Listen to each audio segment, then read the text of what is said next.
All right, I'm just going to get straight to the point. I have a lot to get off my chest. I usually do this in one video when all of the decisions are released. That means out of state admissions, rejections, and cap. But we're still waiting. And I just, just on behalf of the universe and I don't know, human decency, I'm sorry that many thousands, tens of thousands of you are still waiting for your admissions decision and literally in the dark. I know there's a lot of anxiety waiting on this decision. I know for many of you, UT Austin is your top choice, even for those out of state students, for example. And it just sucks, you know? It sucks. And it doesn't have to be like this. I concluded in the first few pages, there's an opening line in my book, Your Ticket to the 40 Acres, and I recreate this conversation with the parent, and I came to this conclusion. It's just college admission sucks. It's very dehumanizing. It's very impersonal. It can be quite alienating. There's so much anxiety and stress and uncertainty and fear and doubt and promise and excitement and enthusiasm, right? Because for many of you, I don't have to tell you this because everyone's told you your entire life that college is going to be this great, wonderful opportunity. And of course, COVID-19 has called that into question. And honestly, I'm very surprised that UT has received 66,000 applications, right? It's partly because it's test optional, but universities everywhere. Harvard, I think, has a 70% increase.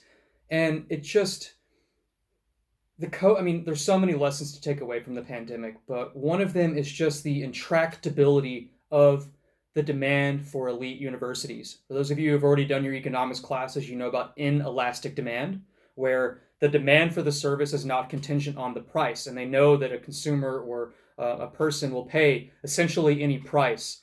And that's the case. That's the situation we have with UT Austin, especially so, but elite universities nationwide.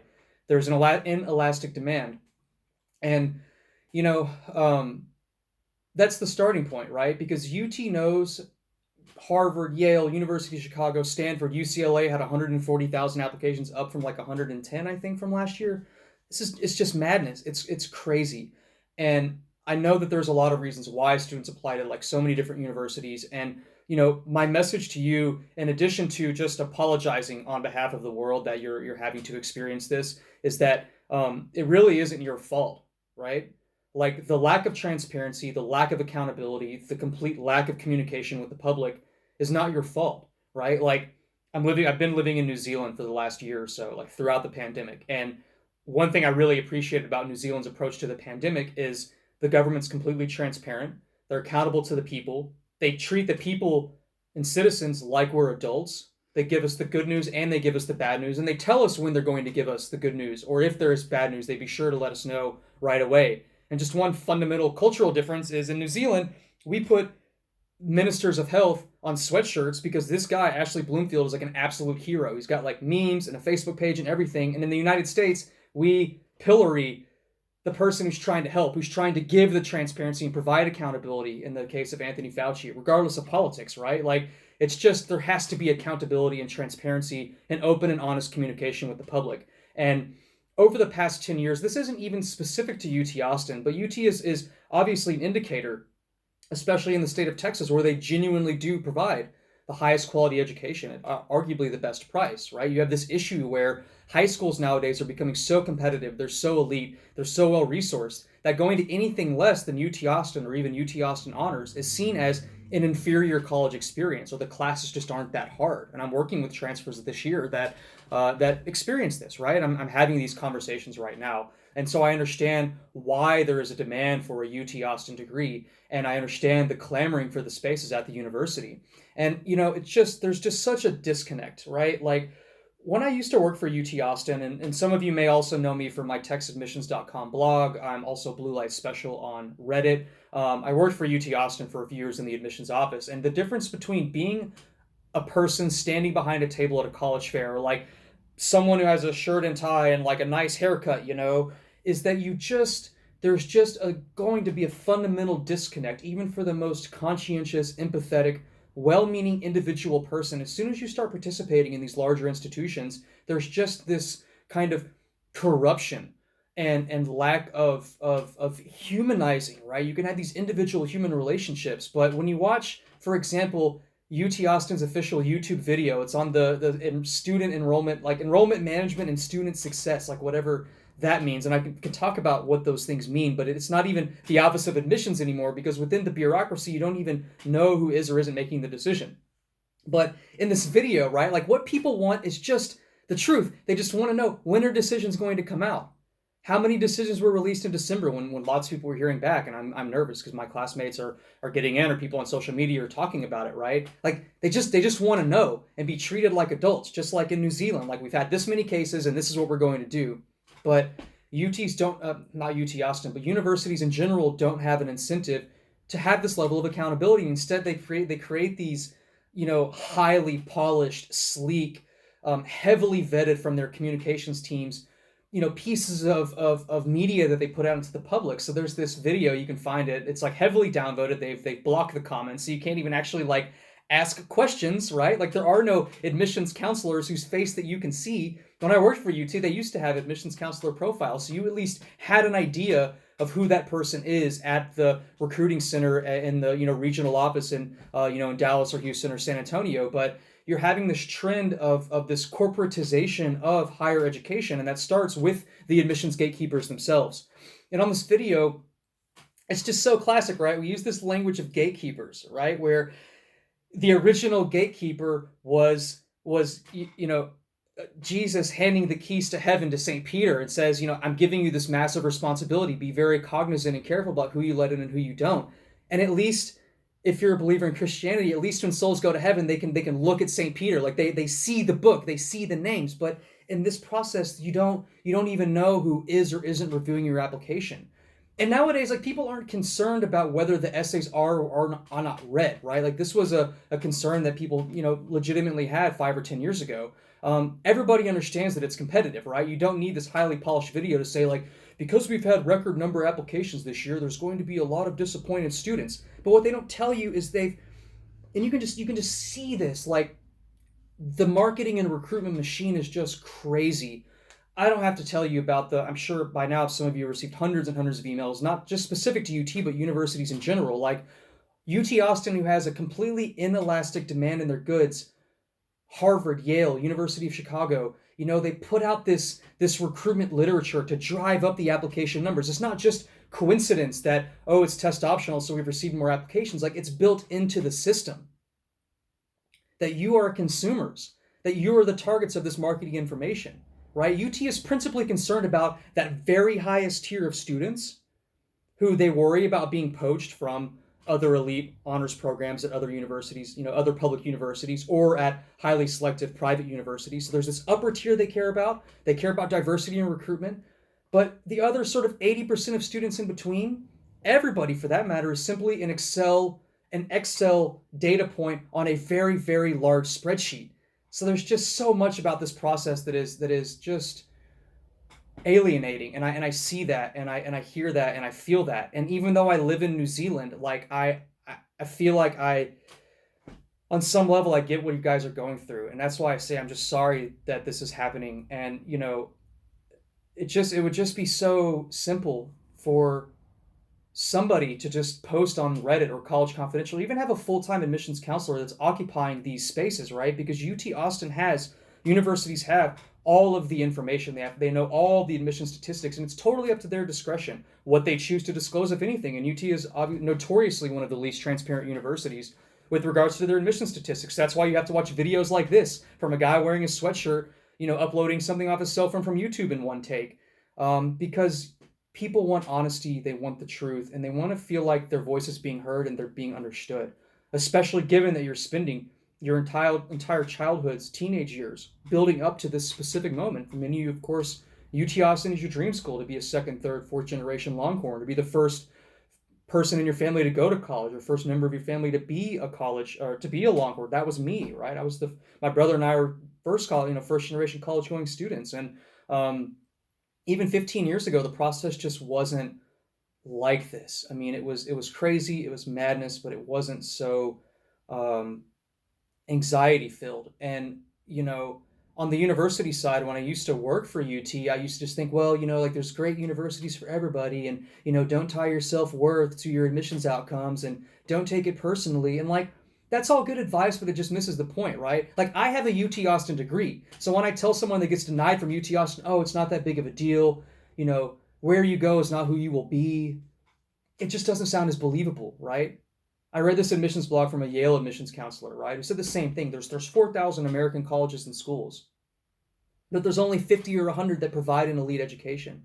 And there is just such a brokenness in the system that's not specific to a given university, but it's this constellation of bad incentives, this tangled web of corporations that have filtering practices that they are filtering, front end filtering for their hiring practices that require a bachelor's degree. And I could go on about this. And I'm writing a book right now about all of these different topics because I've been in and around college admissions for 10 years now. And I just can't help but think that this is complete madness. I'm writing a book, Surviving the College Admissions Madness. I'm going to start putting out some of that content in the next few months.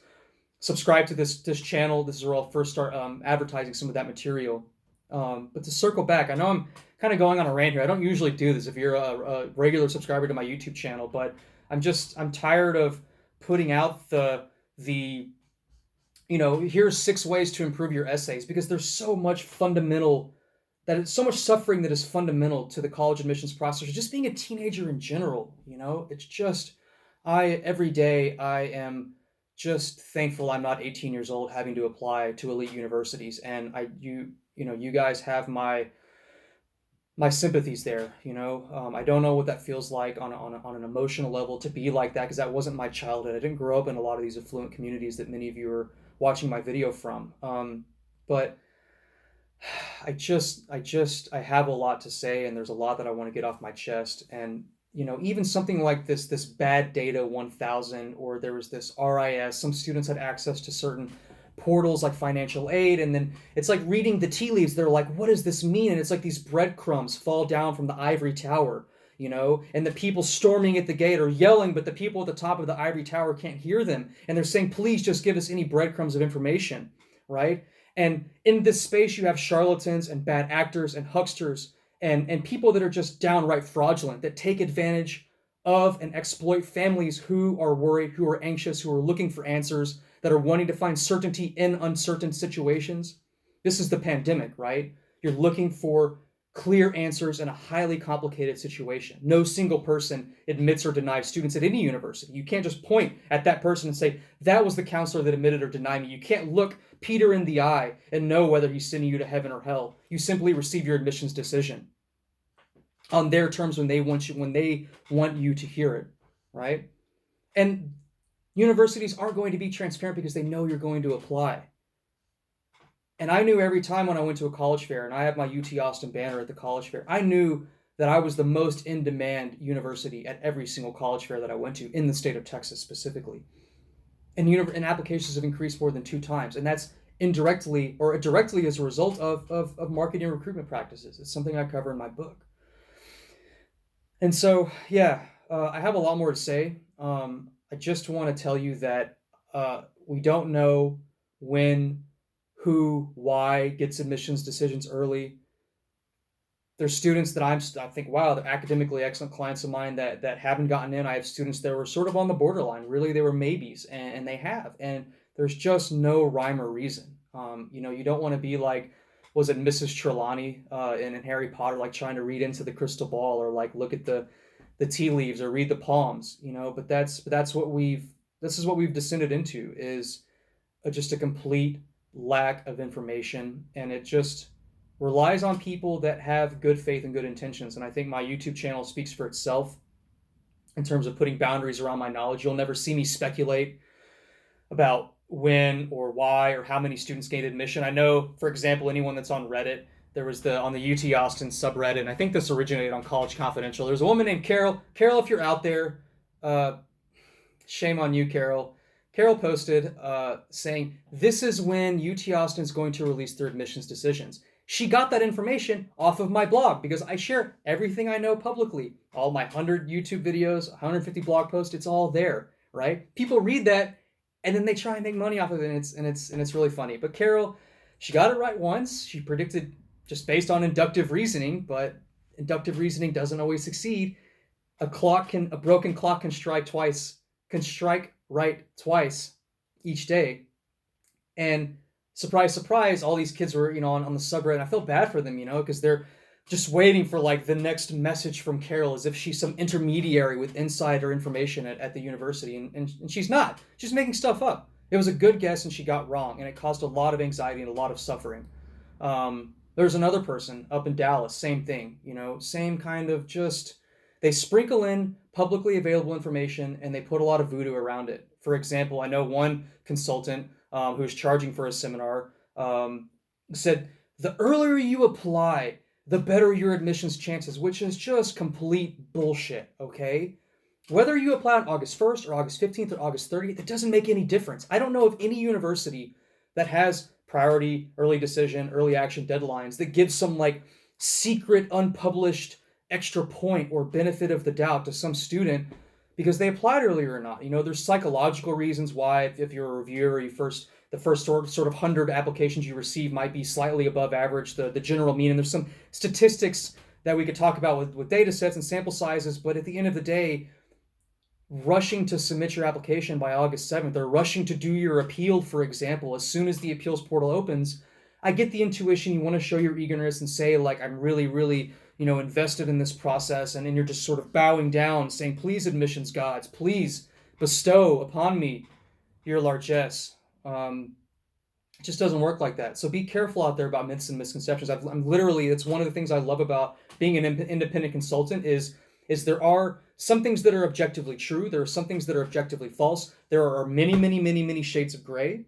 Exploring those shades of gray are very interesting. And that's why I get so animated about people that put out obviously patently false information that, like, wow, that intuitively makes sense because, like, when I helped my child apply to UT, such and such thing, help them. And then they make these kind of false causations. And so, anyways, I have more to say about this. I know I've been going on a while. I'm uploading this raw. I just want to help you guys give some expression and some vocabulary to what it is that you're experiencing. I'll do another video more or less like this once all of the rejections and cap decisions go out. I'll have more to say. Again, I'm working on a new project, Surviving the College Admissions Madness. It's very exciting. It's going to be completely different than the other book that I wrote. And so if you're interested in that material, definitely subscribe to this YouTube channel. Follow me on Facebook. Again, consult official resources when you can, and be wary about unofficial resources if they don't have an established reputation and you have good reason to believe that they have good intentions. Because especially when decisions are out, you can just wait and see. There's going to be people that are selling appeal services to try and make money off worried families. I don't do any appeals, phone calls, essays. There's not a single sum of money that anybody can pay me to help with appeals. So just as a conscious consumer, be wary about this universe out there, because you are unwittingly part of a much larger system that has a web of bad incentives that produce a lot of unintended consequences and in fact, a lot of suffering for students and families, not just in Texas, but around the United States and around the world. So for those of you still waiting and you've made it this far in the video, I wish you the best of luck. I wish you, wherever you end up, I hope that you make the most of those resources. And it is true, UT Austin is not the only place that you can succeed, right? So just, realize that this time will pass. The waiting game is a purgatory that I don't wish on anybody. And so I just want to wish you the best of luck, and maybe I'll see you soon with another video.